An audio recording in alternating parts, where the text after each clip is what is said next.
শুধু পরিশ্রম না, ট্যালেন্ট থাকতে হবে, দেন পরিশ্রম করতে হবে, দেন লাক উইল সাপোর্ট। এই তিনটে যখন একবারে একসঙ্গে ক্লিক করবে তখনই কিন্তু সাকসেস। প্রতিটি হারার মধ্যেই কিন্তু একটা জিতে যাওয়ার গল্প থাকে এবং প্রত্যেকটা হারার মধ্যেই সেই সাফল্যও কিন্তু লুকিয়ে থাকে। নমস্কার, আরো আরেকবার সবাইকে ব্রাইট টাইমে স্বাগত জানিয়ে আমি শ্রী। আজ একটি বেশ গুরুত্বপূর্ণ এবং খুব আকর্ষণীয় একটা অনুষ্ঠান আপনাদের সামনে হাজির করা হবে এবং যার মুখ থেকে কথা শুনলে আমাদের মন প্রাণ সবকিছু একেবারে ভরে যায় এবং সেই মানুষটিকে আপনাদের সামনে প্রেজেন্ট করা হচ্ছে। একজন ভেরি ট্যালেন্টেড, উজ্জ্বল একজন ব্যক্তিত্ব, সফল অ্যাস্ট্রোলজার দেবজ্যোতি দেবরয়। স্যারকে অসংখ্য ধন্যবাদ। নমস্কার। নমস্কার। এই যে এখন একটা টান টান উত্তেজনা চলছে, কিসের? তো ওয়ার্ল্ড কাপ কিন্তু শুরু হয়ে গেছে, রাত জেগে সবাই কিন্তু একেবারে দেখছে যে খেলা। তো সুতরাং একদম প্রতিটা বাড়িতে বাড়িতে মনে হয় খেলা দেখছে না এরকম কোনো মানুষ নেই। তো স্যারের কাছে আমার যে প্রশ্ন, যে স্যার এই যে ওয়ার্ল্ড কাপ চলছে, একটা টান টান বাঙালির মধ্যে উত্তেজনা, তো সেই নিয়ে আপনার যদি স্পেশাল কোনো বক্তব্য দর্শক বন্ধুদের সামনে তুলে ধরেন। খুব ভালো, অসাধারণ। অ্যাকচুয়ালি আমাদের সবসময় অ্যাস্ট্রোলজির জায়গায় করতে করতে আমাদের সবসময় খুব গুরুগম্ভীর ব্যাপারগুলো নিয়ে আমরা চর্চা করে ফেলছি। তো একটুখানি দরকার হয়, একটুখানি এন্টারটেনমেন্ট, একটু রিক্রিয়েশন, এগুলো দরকার হয়, একটুখানি মজার জায়গা, একটুখানি খেলাধুলার জায়গা। এইসব নিয়ে যদি আমরা না আলোচনা করি তখন অ্যাস্ট্রোলজিরও একটা মানে গুরুত্বটা কমে যায়। কারণ অ্যাস্ট্রোলজি এমন একটা জায়গা যেটা প্রত্যেকটা জায়গায় লাগে, ঠিক আছে? কিন্তু আজকে আমরা অত বেশি গুরুগম্ভীর বিষয় নিয়ে আলোচনা করব না। ছোট্টর ওপর, হালকার ওপর আমরা যদি কিছুই করতে পারি, যেমন ম্যাডাম যে টপিকটা বললেন সেটা হচ্ছে যে ওয়ার্ল্ড কাপ চলছে, সারা রাত জেগে খেলা হচ্ছে। আমাদের দেশ কিন্তু এই ওয়ার্ল্ড কাপে কন্ট্রিবিউট এখনো করেনি, তাও আমরা সারা রাত জেগে, শুধু আমরা মানে কি, যে কোনো বয়স থেকে শুরু করে বাচ্চা পর্যন্ত যত রকমের সময়সীমার মানুষজনই থাকুক না কেন, ছেলে মেয়ে সবাই মিলে কিন্তু আমরা ওয়ার্ল্ড কাপ দেখছি, সাপোর্ট করছি রাত জেগে, যেন ইটস আমাদের একটা বড় কিছু পাওনা আছে। কিন্তু বেসিক্যালি আমাদের কি পাওনা আছে? আমরা কি কিছু পাচ্ছি? আমরা কিছু পাচ্ছি না, শুধু আমরা সমর্থন করে যাচ্ছি। তো এই জায়গা থেকে আমরা কি পেতে পারি? আমরা তো কিছু পাচ্ছি না, না পাওয়া থেকেও কি কিছু পাওয়া যেতে পারে? হ্যাঁ, পাওয়া যেতে পারে। কি পাওয়া যেতে পারে? দর্শন, ফিলোসফি, শিক্ষা। কিরকম শিক্ষা পাওয়া যেতে পারে? সাপোজ এই যে দেখা যাচ্ছে এখন মেসি আর্জেন্টিনা জিতছে। কিরকম ভাবে জিতছে? খুব ভালোভাবে জিতছে, এক্সেলেন্ট ভাবে জিতছে। তবে এই জায়গাটাকে নিয়ে আমাদের কিন্তু আলোচ্য বিষয় হওয়া উচিত। আমরা কি পাবো? আমরা বাঙালিরা মাঝে মাঝে খুব আবেগী হয়ে যাই, আবার মাঝে মাঝে খুব ভাবি তোর লাভ কি এসব খেলা দেখে? তুই তোর পড়াশোনা কর না, তোকে কি ঘন্টা দেবে? না, জানা দরকার, খেলা দেখা দরকার। কেন? শিক্ষা লাভের জন্য। কি শিক্ষা লাভ? আজকের দিনে দাঁড়িয়ে মেসি যেরকম ভাবে 39 বছর বয়সে খেলে যাচ্ছে, এবং হয়তো মেসিকে অনেকেই পছন্দ করবে না, অনেকেই আর্জেন্টিনার ফ্যান না, আমি কিন্তু কোনো ক্লাবের হিসেবে বলছি না বা কোনো দেশের হিসেবে বলছি না। আমি এখান থেকে কি শিক্ষা নিতে পারি, আমার মুদ্রাটা হচ্ছে যে এইটা, আর কিচ্ছু না। তো অনেকেই আর্জেন্টিনার ফ্যান না, অনেকেই ব্রাজিলের ফ্যান, অনেকেই ইটালির ফ্যান, অনেকেই জার্মানি ফ্যান, যাবতীয় অনেকেই মেসিকে পছন্দ নাও করতে পারে। কিন্তু আমার বলার বক্তব্যটা পার্সনকে নিয়ে নয়, তার টোটাল গুরুত্বটাকে নিয়ে।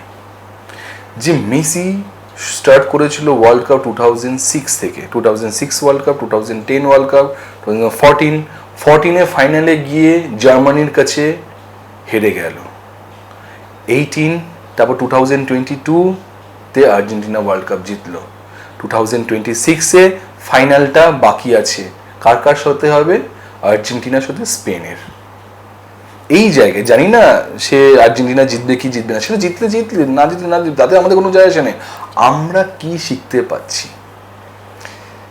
পাচ্ছি হচ্ছে এত বছরে 2006 থেকে শুরু করে 2026 পর্যন্ত এই বিগত 20 বছর ধরে যারা খেলা দেখেন তারা জানেন ভালো করে মেসির এই যে 20টা বছর, ওয়ার্ল্ড কাপের 20টা বছর যে কাটানো, এর মধ্যে কতটা ঘাত প্রতিঘাত ছিল।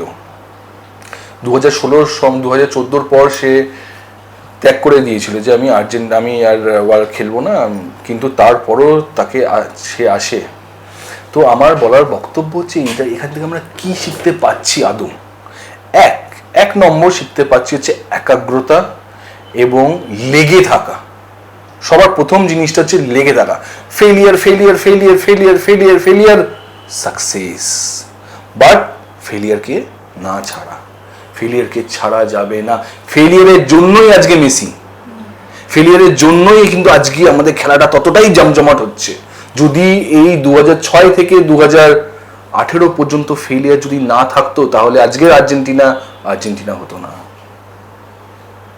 ফার্স্ট হচ্ছে যে লেগে থাকা, কোনো একটা জায়গায় কামড়ে ধরে থাকা। I can do it, I should do it, আমি পারবো। এইটা হচ্ছে যে মনস্তত্ত্বের দিক থেকে মানসিকভাবে নিজেকে ততটাই শক্ত রাখতে হবে। I can do it, not only I can do it, we can do it. Next part হচ্ছে এই জায়গাটায়, উই ক্যান ডু ইট। কেন? মেসি কি করলো? মেসি প্রথমে দেখলো মেসি তো স্কিল খুব ভালো, প্রথম থেকেই খুব ভালো ছিল। 2014তেও দেখেছি মেসি স্কিল খুব ভালো ছিল, but failure as a team. তারপর কি করলো? 2018 পর থেকে 2014 থেকে শুরু করে যখন আস্তে আস্তে না আমি একা খেললে হবে না, আমার টিমকে খেলতে হবে। যতক্ষণ না প্রত্যেকটা প্লেয়ার ভালোভাবে খেলছে ততক্ষণ ওয়ার্ল্ড কাপ পাওয়া যাবে না। এটা একজনের খেলা না। আমাদের নেক্সট শিক্ষা, আমি একা ডেভেলপ করব না, আমাকে আদার্সকে ডেভেলপমেন্ট করাতে হবে, অন্যকে ডেভেলপ। বারবার করে আমি যেই কথাটা বলি যে সমাজে থাকতে গেলে নিজের ডেভেলপমেন্টের সঙ্গে সঙ্গে সমাজে প্রত্যেকটা মানুষের, আপনার আশেপাশের প্রতিবেশীর, যে যেরকম এনভায়রনমেন্টে থাকছে না কেন, সমাজে প্রত্যেকটা মানুষকে ডেভেলপ করতে, কেউ বিপদে পড়ে যাবে তাকে সাহায্য করতে হবে। হ্যাঁ, আমাদের দেশে বিভিন্ন সিটিতে এর কিন্তু অনেক নমুনা আছে যারা কিন্তু ঠিকমতো সাহায্য করে না। ফর এক্সাম্পল মুম্বাই, দিল্লি, আমাদের কলকাতা কিন্তু অনেক বেশি সহানুভূতিশীল জায়গা। আমাদের বাঙালিরা কিন্তু খুব বেশি সহানুভূতিশীল, কারো প্রবলেম পড়লে আমরা দাঁড়িয়ে যাই। এটা শেখাবে অন্যান্য স্টেটকে, অন্যান্য সিটিকে, যে মানুষের সেবা করো, মানুষের সাহায্য করো। ঠিক আছে? তো আমার বলার বক্তব্য হচ্ছে যে এইটা, যে এখান থেকে আমরা আদৌ কিছু কি পাচ্ছি খুব ভালো করে প্রত্যেকটা মানুষ একটু ভাবুন, দেখুন এই মেসির এই জীবনযাত্রাটা খুব টাফ, ফেলিয়ার, কিন্তু সেইখানে সে ফেলিয়ার করতে নিজেকে তৈরি করলো। নিজেকে তৈরি করে 2014তে দেখলো যে নিজের শুধু ডেভেলপমেন্টে কিন্তু সাকসেস আসছে না, আমার একার কন্ট্রিবিউশনে হবে না, প্রত্যেকটা প্লেয়ারের কন্ট্রিবিউশন দরকার, তখন এরা টিম হিসেবে এগোতে পারবে।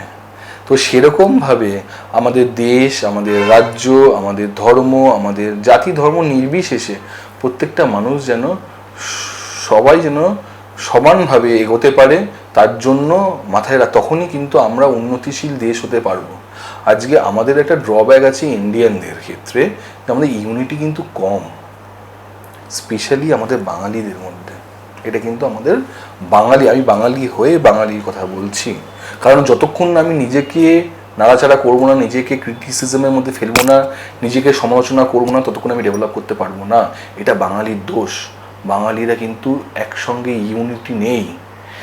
এটাই আমি তোলার চেষ্টা করছি এই জায়গা থেকে, এই আর্জেন্টিনা টিমটা থেকে। মেসি পারফর্ম করতে পারছে না, ও অ্যাসিস্ট করছে, তারপর গোল হচ্ছে। মেসি কখনো পারফর্ম করতে পারছে না, মার্টিনেজ এসে গোল করছে। মেসি পারফর্ম করতে পারছে না, ওদিকে ফার্নান্ডেজ এসে গোল করছে। কত সুন্দর এক্সাম্পল।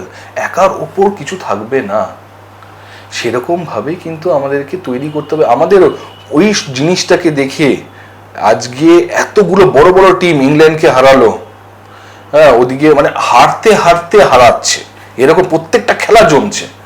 ইজিপ্টের সঙ্গে যে খেলাটা ছিল, সেখান থেকে ওই 80 মিনিটসে শেষ, কনফিডেন্স কতটা স্ট্রং, মার্টিনেজকে নামাচ্ছে 80 মিনিটে, 80 মিনিটে মার্টিনেজকে নামাচ্ছে, লাস্ট 10 মিনিট বাকি আছে, ওদিকে গোল খেয়ে বসে আছে। তাও কতটা কনফিডেন্ট, কে কনফিডেন্ট? যেমন কোচ সেরকম মেসি, সেরকম টিমের আদার্স, সংঘবদ্ধ ঐক্যবদ্ধ প্ল্যানিং। আর একটা নাম্বার 3 কি পাচ্ছি আমরা? প্ল্যানিং অ্যান্ড এক্সিকিউশন, খুব ইম্পর্টেন্ট। উইদাউট প্ল্যানিং কিন্তু কোনো কিছু যাবে না, ঠিক আছে? সেই ক্ষেত্রে ওরা কিন্তু 50 মিনিটে গোল খেয়ে যাচ্ছে আর্জেন্টিনা, কিন্তু মার্টিনেজকে নামাচ্ছে কিন্তু 80 মিনিটে, 30 মিনিট, তারও 30 মিনিট পরে মার্টিনেজকে নামাচ্ছে, লাস্ট 10 মিনিট বাকি আছে। কতটা সুন্দর প্ল্যানিংটাকে ওরা এক্সিকিউট করছে, বুঝতেই পারছে না মার্টিনেজ কি করবে। ওদিকে মেসি অ্যাসিস্ট করছে, তারপর গোল করে দিচ্ছে। কতটা স্ট্রং প্ল্যানিং, নিজেদের প্রতি আত্মবিশ্বাস। সবচেয়ে বড় জিনিস হচ্ছে পরিশ্রম। পরিশ্রমের মাধ্যমে আমরা দেখিয়েছি 2006 থেকে আর্জেন্টিনা টিমটা কিরকমভাবে থক করে করে চলতো। আজকে দিনে দাঁড়িয়ে একদম কিরকমভাবে পরিশ্রম। আর পরিশ্রম শুধু পরিশ্রম না, ট্যালেন্ট থাকতে হবে, দেন পরিশ্রম করতে হবে, দেন লাক উইল সাপোর্ট। এই তিনটে যখন একবারে একসঙ্গে ক্লিক করবে তখনই কিন্তু সাকসেস। ট্যালেন্ট, পরিশ্রম। ট্যালেন্ট মানে কি? প্রতিভা। প্লেয়ারদেরকে প্রতিভা থাকতেই হবে, না হলে তো হবে না। প্রতিভাটা আছে, কিন্তু পরিশ্রম কি সে করছে? অনুশাসন, অনুশীলন, এগুলো খুব ইম্পর্টেন্ট প্রত্যেকটা জায়গা। আমরা এগুলো পিক করছি কেন? কারণ আমরা বিভিন্ন ফিল্ডের মানুষজন আমরা এখানে আছি। প্রত্যেকটা ফিল্ডে কিন্তু এগুলো লাগবে।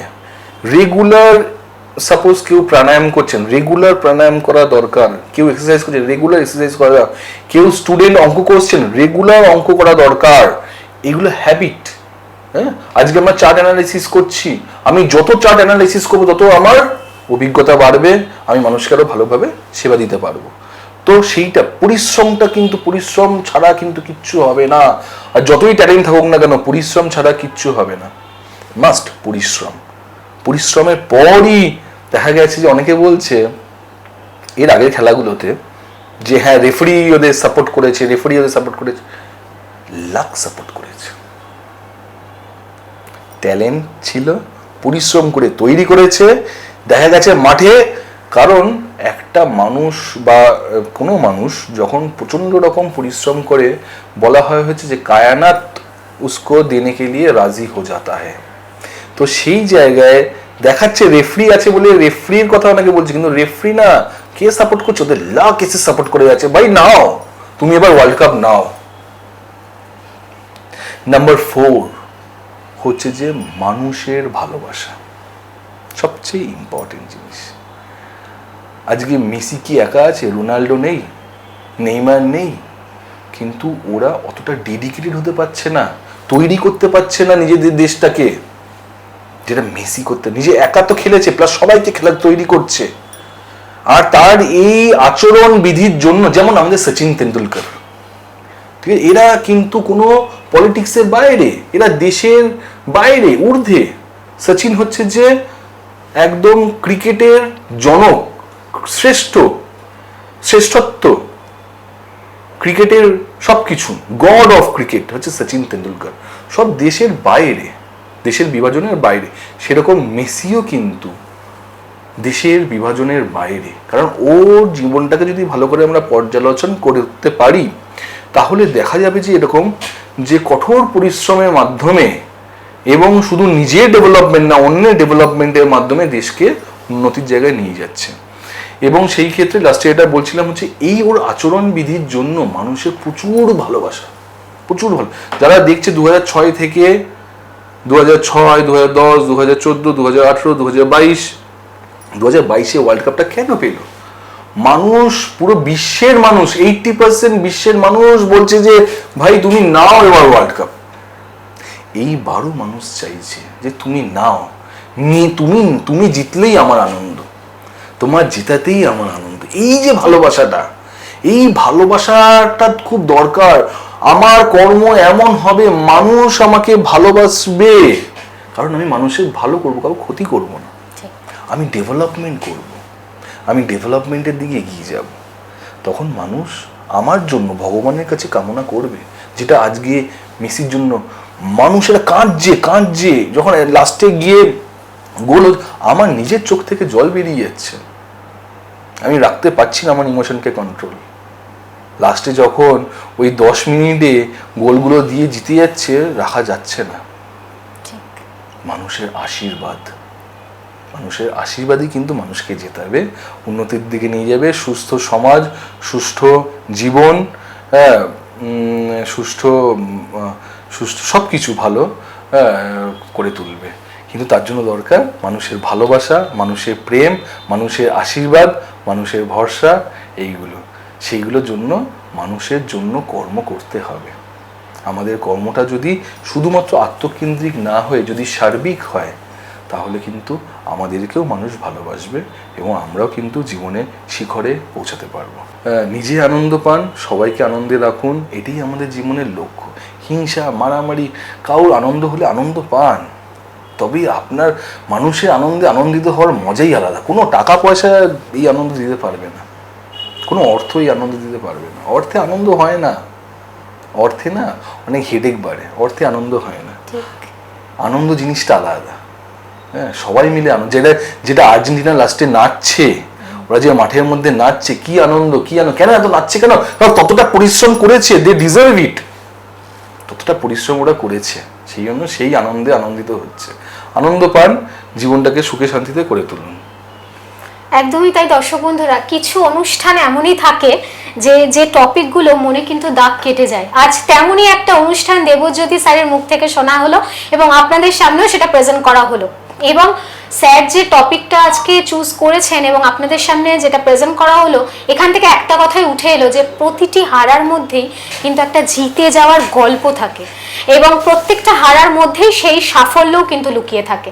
তো সুতরাং এই যে খেলা দেখছেন, রাত জেগে খেলা দেখছেন, বৃদ্ধ থেকে একদম শুরু করে একদম ইয়াং জেনারেশন একদম আনন্দ সহকারে দেখছেন, কিন্তু তার মধ্যে থেকেও যে এই রকম শিক্ষা, এই যে হেরে যাওয়ার মধ্যেও একটা জিতে যাওয়ার গল্প থাকে। তো সুতরাং এটাই একটা শিক্ষণীয় ব্যাপার, এটাই জীবন, একদমই তাই। আর জীবন মানেই হেরে যাওয়া অতি অবশ্যই থাকবে। লোকে কি বললো কি না বললো সেই দিকে পরোয়া না করে সামনে ফোকাস করুন এবং অতি অবশ্যই যদি আপনার মধ্যে স্যারের কথা অনুযায়ী যদি ট্যালেন্ট থাকে, পরিশ্রম থাকে এবং যদি লাক আপনার সাথে ফেভার করে, অতি অবশ্যই সাকসেস আসতে বাধ্য। একদমই তাই। তো সুতরাং আজ অনুষ্ঠান এখানেই আমাদের শেষ করতে হচ্ছে। কন্টিনিউ যদি আরো করা যেত আমাদের ভালো লাগতো এবং আপনাদেরকেও সেই আনন্দ দিতে পারতাম, কিন্তু ওই যে সময়, সেই সময়ের বাঁধনে আমরা আবদ্ধ। কিন্তু পরবর্তী অনুষ্ঠান অতি অবশ্যই দেবজ্যোতি স্যারের সাথে থাকবো আমরা এবং আপনাদেরকেও সেই সাথে আমরা রাখবো।